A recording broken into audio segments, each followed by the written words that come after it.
বাচ্চা আমার অসুস্থ, আর অসুস্থ হলে মায়ের একটু বেশি আদর খেতে মন করে বাচ্চাদের, মাকে ছাড়া চলে না।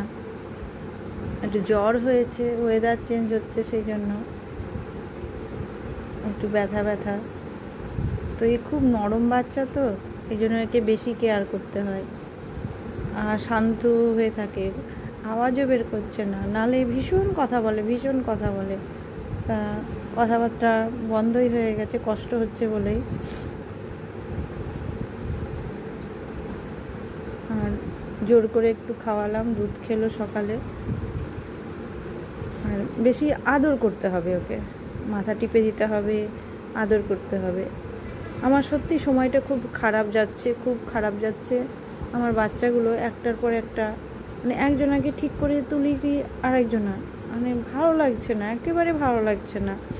আমার বাচ্চারা বারবার একটা না একটা কিছু হচ্ছে আর অসুস্থ হয়ে যাচ্ছে। আর কোন মায়ের ভালো লাগে এরকম বাচ্চারা যদি অসুস্থ হয়ে যায়?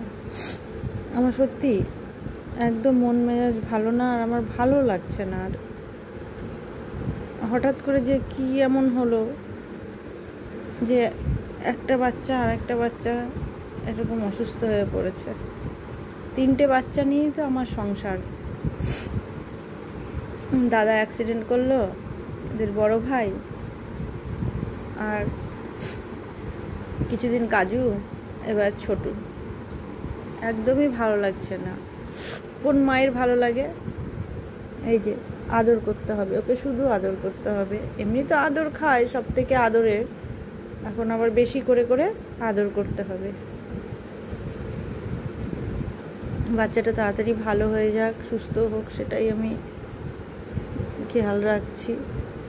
হ্যাঁ বাবা, হ্যাঁ আদর করছি তো, আমি তোমাকে আদর করছি, চুলকিয়ে দিচ্ছি, মাথা টিপে দিব তো।